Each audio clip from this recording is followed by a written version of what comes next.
Welcome back, all my 40K fanatics out there. I'm DJ here with Tim's Nation, and this video is for all my cronies. I feel like I understand where you guys are coming from. I feel like I've done you a disservice. Playing Imperial Agents, some Orcs, World Eaters, and I have not put the Necrons on the channel that much, and there is a reason.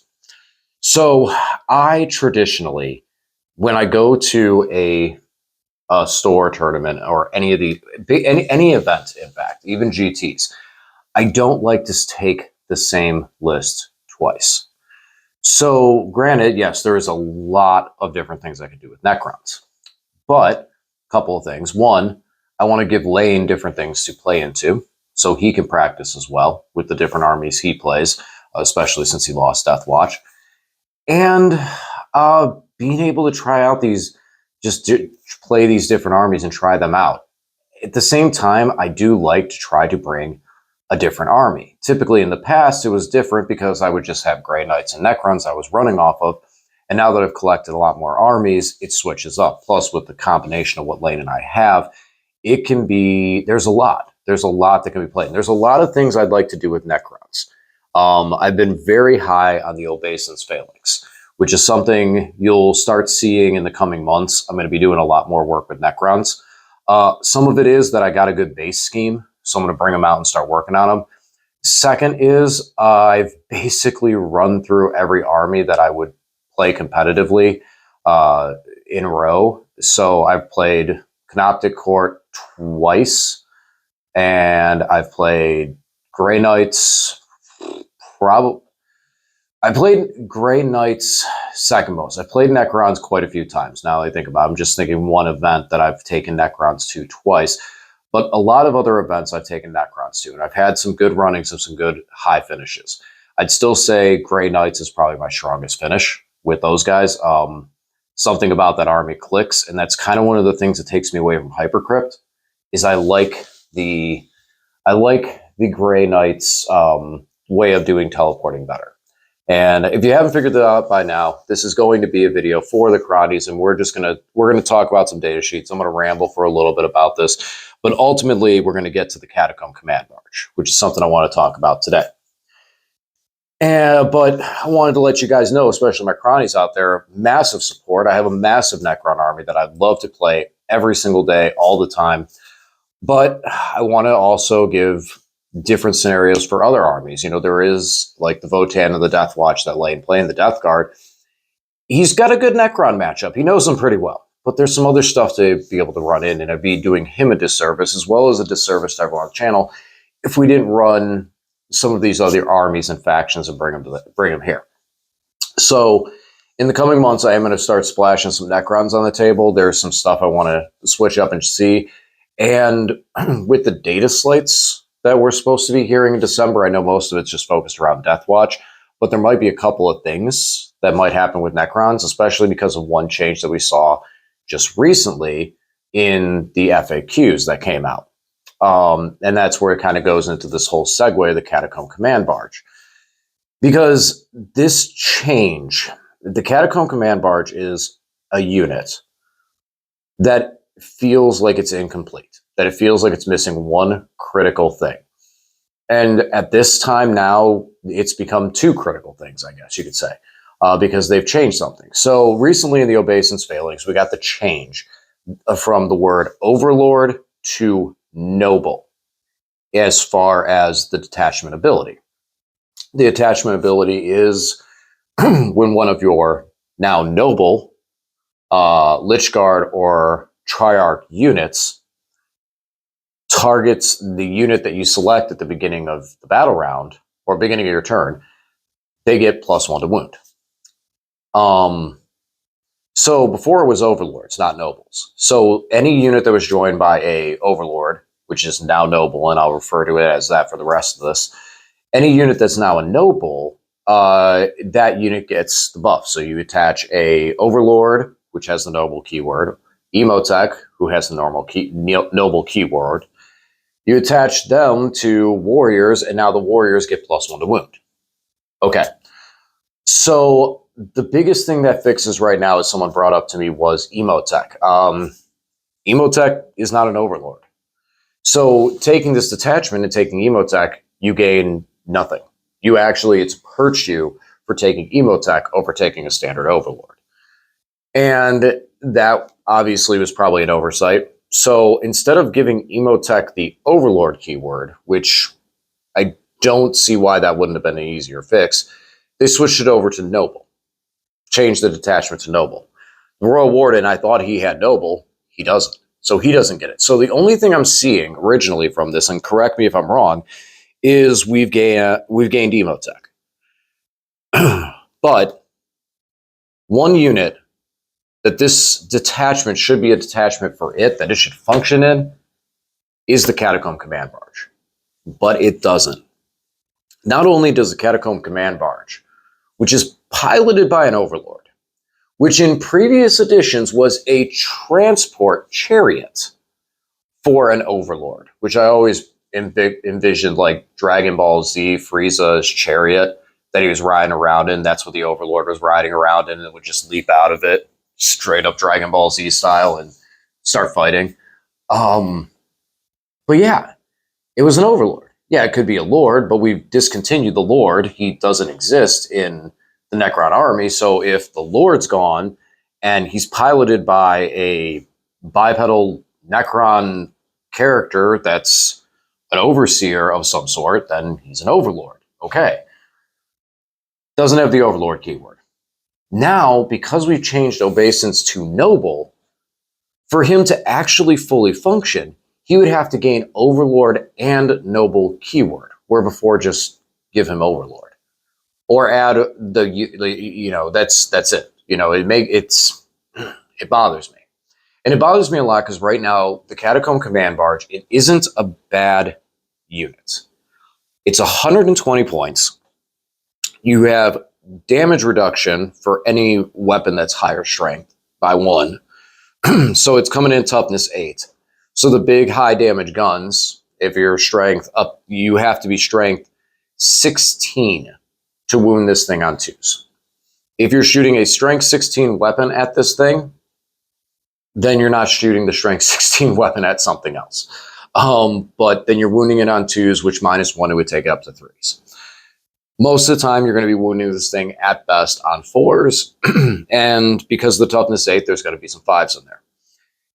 3 up, 5 up, 3 up, 4 up.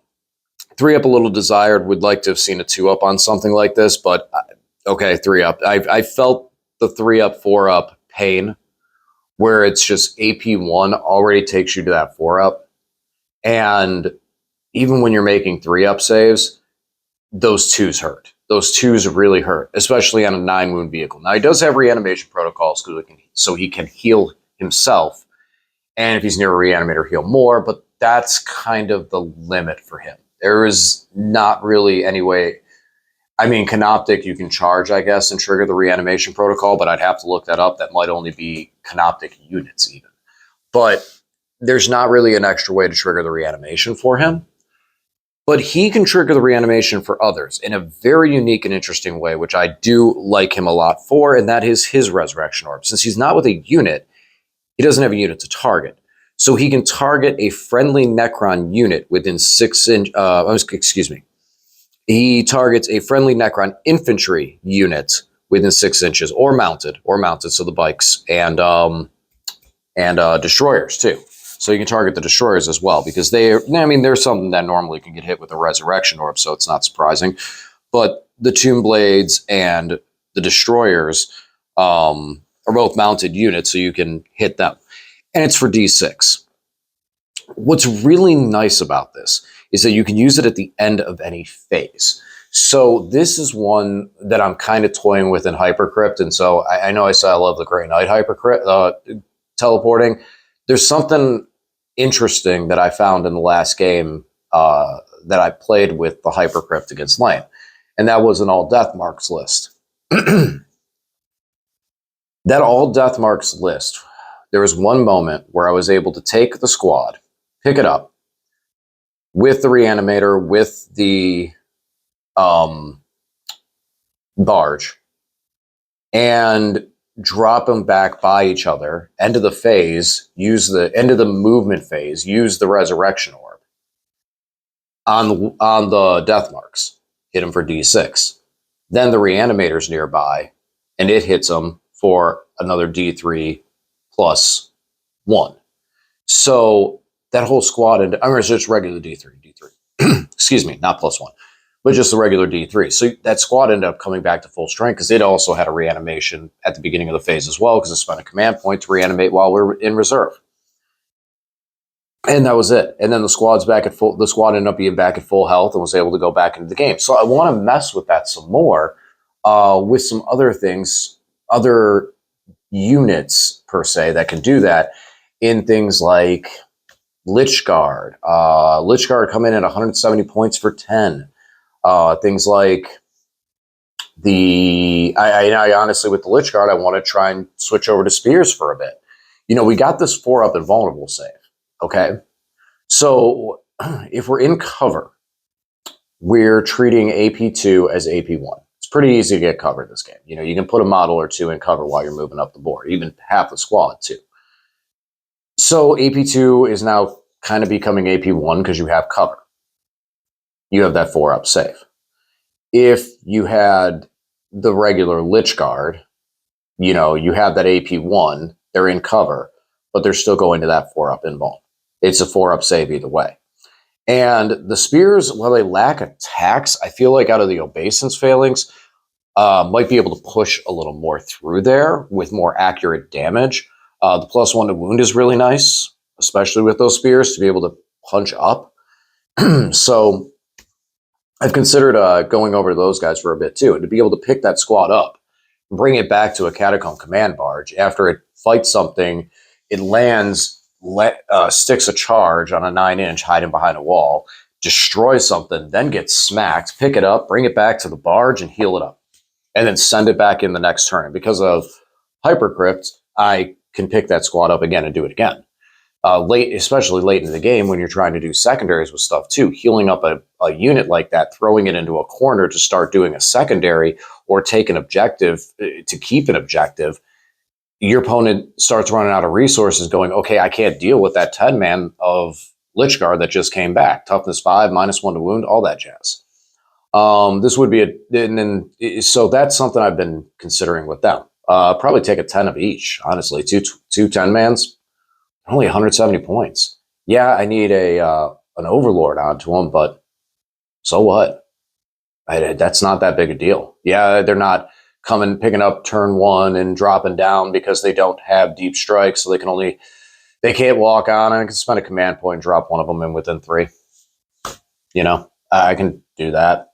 So there's ways around it, and I can give one of them deep strike if I really wanted, and so there's ways around it.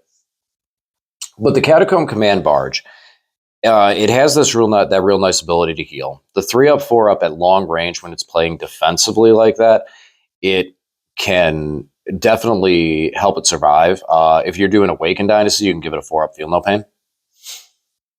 But where it lacks and where this gets tough with 120 points is the Canoptic Reanimator is 75. And the Canoptic Reanimator gives you an additional D3 per reanimation roll. So having that out there, and I know it's only a 3-inch range, but having that thing out there moving up with your units, it has a 4-up feel no pain and 6 wounds. That 4-up feel no pain shrugs more stuff off than I can even tell you.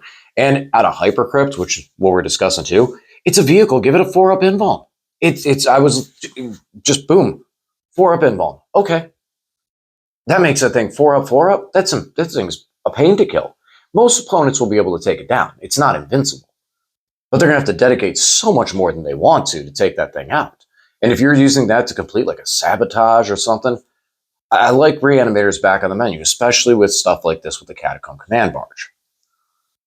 But the Catacomb Command Barge significantly lacks any real damage output or removal.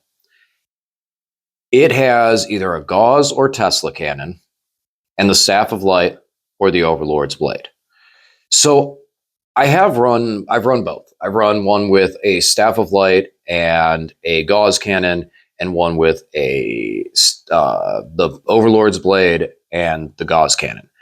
I'm not a big fan of the Tesla on him. because it's only 4 shots and there's no way to modify it really. You know, he hits on 3s with it either way. So it doesn't really feel like it's ever going to really punch up and do the damage that it needs to ever. Even in the role of taking down like a 5-man squad of Marines that's on an objective or in a corner and is like a secondary type unit that a resource unit that you want to remove, the Tesla cannon is going to struggle. Yeah, if you hit 1-6, you get 2 extra shots. What happens when it's the only one you hit is a 6, you know? And you get 2 extra shots and they got 3 shots, but then they got a 3-up save and you don't even take down a Marine. The opposite, the cannon is 3 shots, so it's 1 less shot. You have lethal, so if you hit a 6, that's a wound that does have AP2 and 2 damage behind it. It at least picks up 1 Marine. I feel like that the cannon is going to guarantee at least 1 Marine pickup. The Tesla, probably none. And then the Staff of Light, if they got a Feel No Pain, Staff of Light can help finish off that Marine if he doesn't go down. It hits on 2s. I mean, you could get lucky and pick up a couple dudes with it, but that's it. If you charge in, you got the Overlord's Blade that has 4 attacks. It's got dev wounds. It's hitting on 2s. It's 2 damage for his. He doesn't get the big 3 damage one. But, you know, it's 2 damage. It picks up Marines. Okay.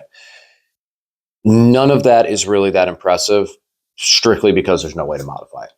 There's nothing you can do. You can't do it out of obeisance. Most of the stratagems target infantry units and things like that, so there's nothing you can do with it. Fine, it's an obscure vehicle. I'm cool with that. What about the obeisance phalanx? Why can't this thing shine in there? Now, giving it the noble keyword would just mean that it could also contribute or gain contribution of the +1 to wound. That would be significant, especially for combat. Strength 8, being able to wound on 2s would be awesome. The gauze is strength 5, so being able to wound on 3s into most things, or at least 4s on things that are stronger, would be helpful. More of an infantry hitter, so you're looking at things like maybe a Terminator. Now you'd wound it on 3s, cool. Staff of Light wounding on 3s, also cool. And yeah, that would make his ability to fight small units that are hanging out in the back that may or may not have a basic character with them. It allows him to actually fight back. He can do it right now, but man, he gets tied up way too long. Usually they can't hurt him, and he just slowly whittles them down. And I don't think that's a safe place to be. Because he doesn't reduce damage or anything like that, other than you can give him a Feel No Pain, I feel like, you know, the quantum shielding, it protects him nicely. He does give the aura for Necron units to give him +1 OC, which is very, very nice, very strong. But he doesn't, he's just, like I said, he's not going to pick up those little units, and he's not going to survive elite units, I guess you could say. Anything that has a decent strength, decent damage characteristics. As long as you're strength 5 and up, then you're wounding at least 5s. And 9 wounds, you're eventually going to be able to chip that thing away. You know, yes, he heals D3, but you hit him hard enough, he breaks. And a lot of stuff can hit him hard enough. You know, 9 wounds is not that much. 3-up save, doesn't defend that well. He's gonna cripple. Is one of the recent videos like Sanguinary Guard. Sanguinary Guard are AP3. They're pushing de-invuln. They're 2 damage each. So, and they're of so many attacks. They're just something like that's just gonna touch him and shred him. Absolutely. And that's fine. That's fine. That squad is like 400 or 500 points. You know, I can understand why they would do that. But he's not taking out those other little units. If he gets them and hits them, it takes too long, and then a unit like that can come and pick him up. So his overall effect of the game gets very, very minimalized because of these abilities. Now, I go back to, again, obeisance phalanx. And in previous editions, the way the Catacomb Command Barge worked is there was a couple of enhancements or relics, as we had, that we could have put on them. And this is why the Overlord part comes into it too. Because first of all, unless I missed it, none of the secondaries that say, I guess none of the secondaries really do say Overlord in them. So that was the only thing. But all of the enhancements still say Overlord. And if you shift it over to Noble, I mean, it doesn't make much sense because right now at the current point, it only adds Emotech to it, which is probably why they didn't change it. But Emotech can't take an enhancement, so whatever.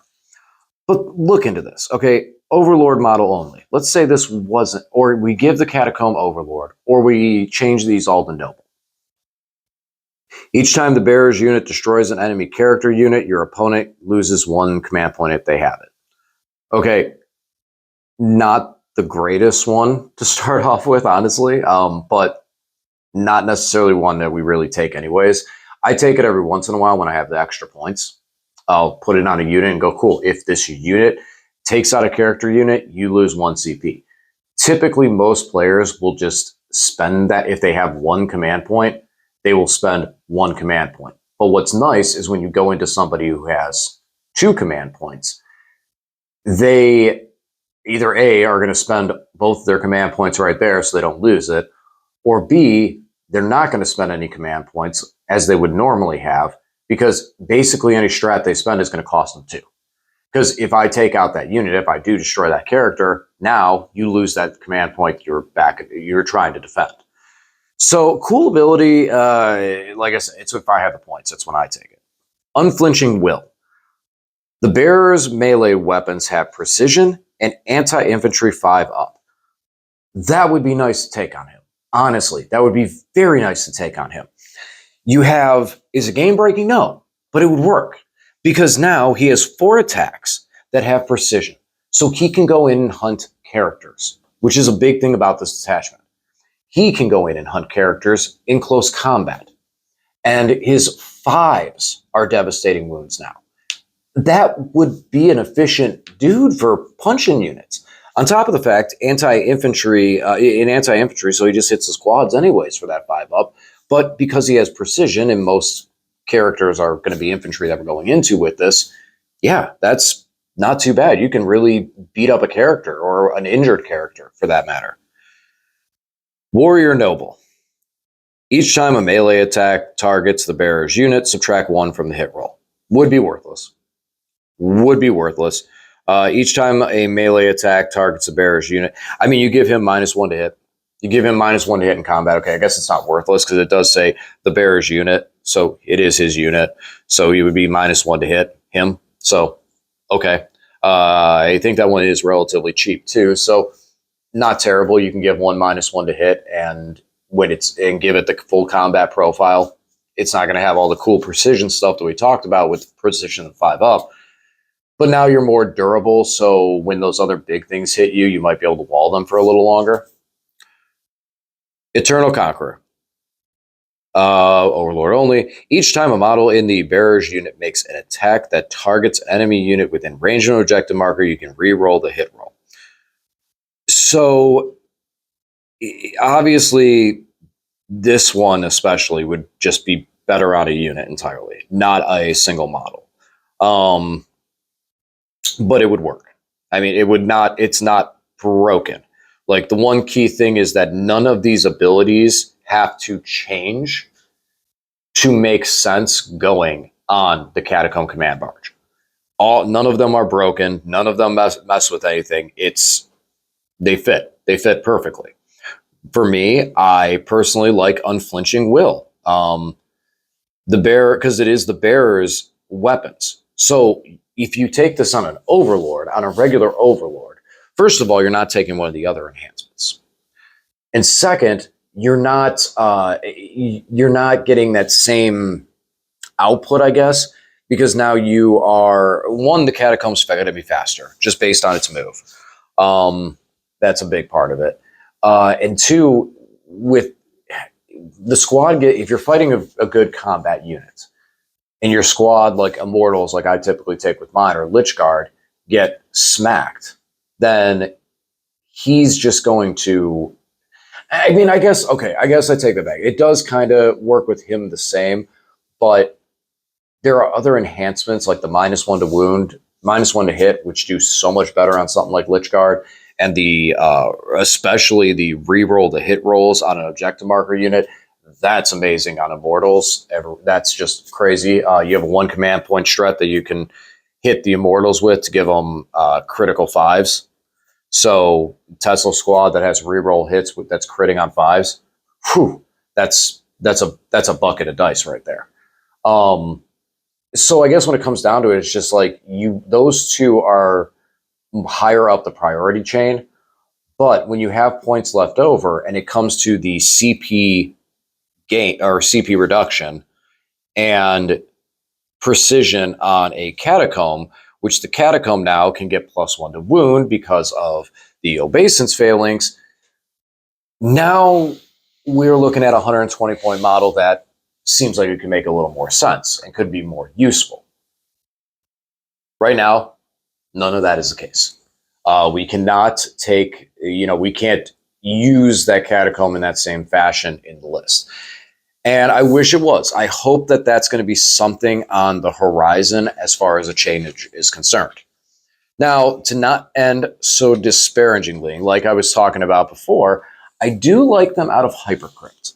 And I think this is a place that I'm going to run them a couple more times.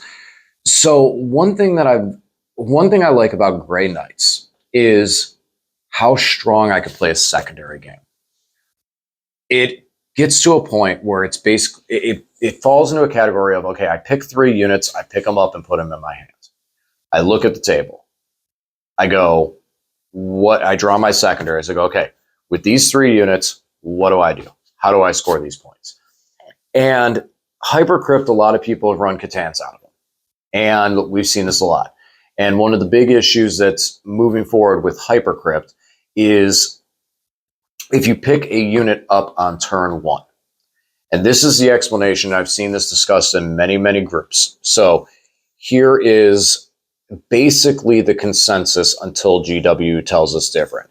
You may look at this and disagree, but I'm telling you that over time, this has kind of developed into the norm. So if you're going to a competitive event, expect that this is how the TO will probably rule it. You may feel different, but TO's rule is law. You have to ask the TO, especially with a rule question like this, how they're going to treat it. And you need to do it ahead of time, because however they rule it, if it messes with your army, I'm sorry, but that's just how it's going to be a bad weekend at that point. So if you're running Hypercrypt, make sure you ask. Right now, the consensus is, if hopefully I wasn't too cryptic with it, when you pick a unit up, if you go second, your opponent goes first, they have an end step. Yes, you can pick units up off the table that are currently on the table. Yes, they are eligible to to be placed in the reinforcement step of your first turn because they were deployed and picked up. However, because there is currently no rule at this time that directly says how to handle units that can be placed in strategic reserve on turn 1, because there is no strategic, there only says on turn 2, you do this. On turn 3, you can do this. But there's nothing that says anything about what you can do with them on turn 1. So there are some abilities that treat the battle round as 1 higher. And that question has been asked and is resolved with, you treat it as this, or if this unit can enter on turn 1, how is it treated? Yes, those have been addressed with some other different abilities.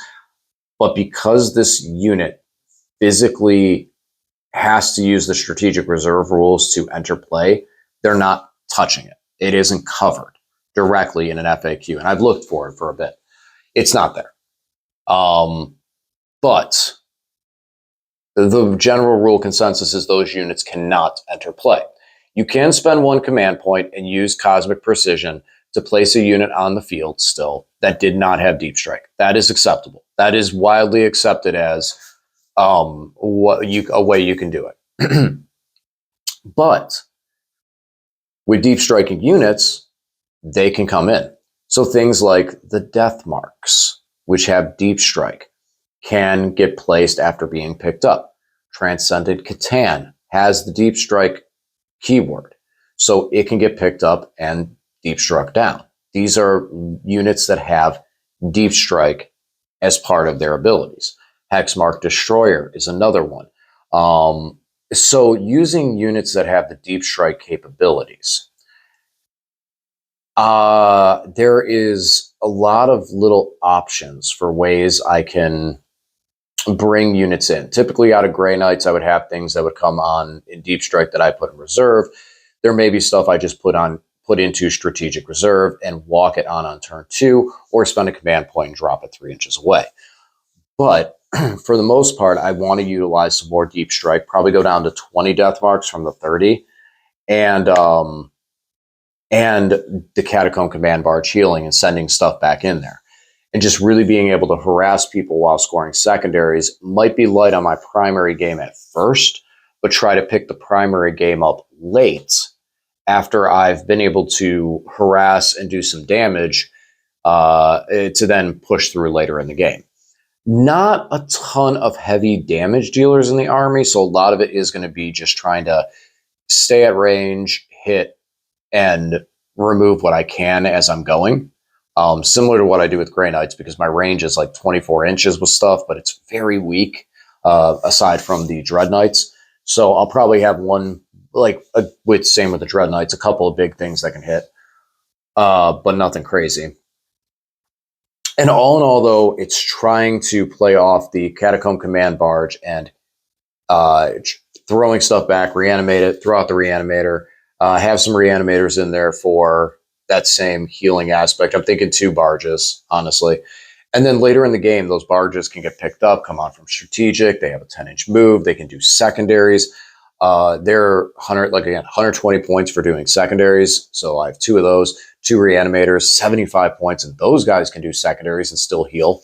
And again, they're a pain in the butt to have to remove.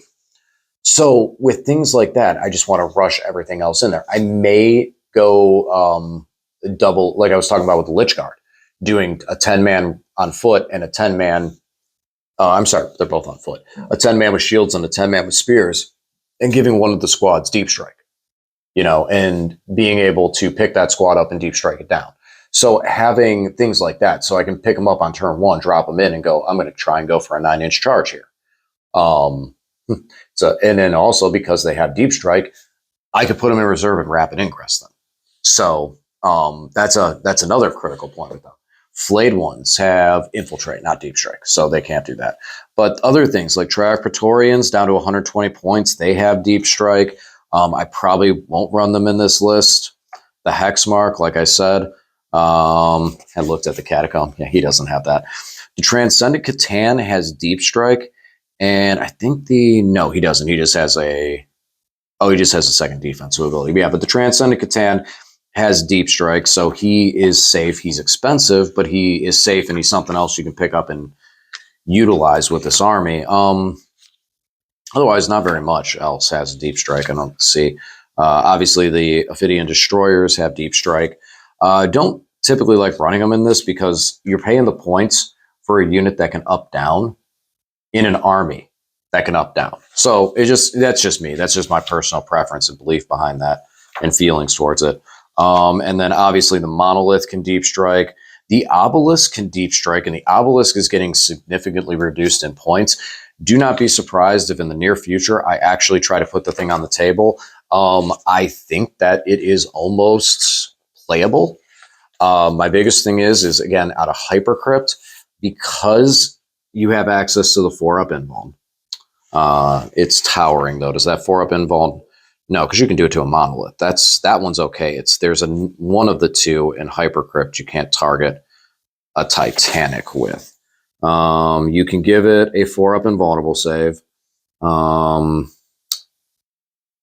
can you reduce damage? Is that the other one? I think it was damage reduction. One Titanic model from Oh, you can give it hazardous thing shooting at it, so it's the other way. It is because it's Titanic. I don't see anything else. Necron infantry, Necron vehicle. No, okay, so it wasn't excluding Titanic. Must have been something else in there. I think it was the Obeisance Phalanx has that, where it's something that excluded Titanic or something. Oh, there it is. Enslaved Artifice. The 5-up crit excludes Titanic. That's fine.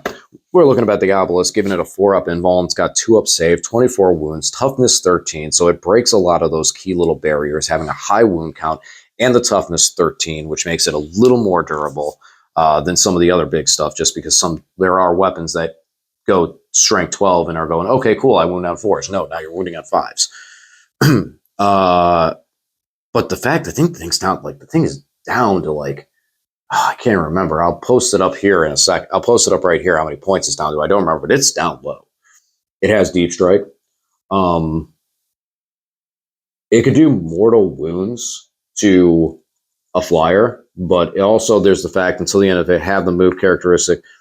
Select one enemy unit with an 18 invisible until the end of the move. Half the move characteristic controls if it has fly. So Blood Angels having fly, you can every time until the next movement phase, roll a d6 each time the unit makes any type of move. So if it moves, it charges, anything, you roll 4 up, they take d3. Haha, funny. You half move characteristics. And anyone who's been around for a while knows half moving stuff can be really annoying. So I might give him a try out of Hypercrypt. I think I've heard a couple people whisper about, this might not be terrible now. Its guns are meh. I mean, you're going to get 24 shots, anti-fly 4 up, sustain 2 because it's Tesla. So there's that. You can tank shock for 13. So, all right. Well, guys, this is going to be something I'm going to be working on here in the next couple months. I'm going to try and get onto a consistent basis of at least posting a video out about Necrons twice a month, just to start working on it and start getting into a better flow of different just solo Necron content that we can talk about. So, all right, guys, as always, thanks for watching. I'll talk to you again soon.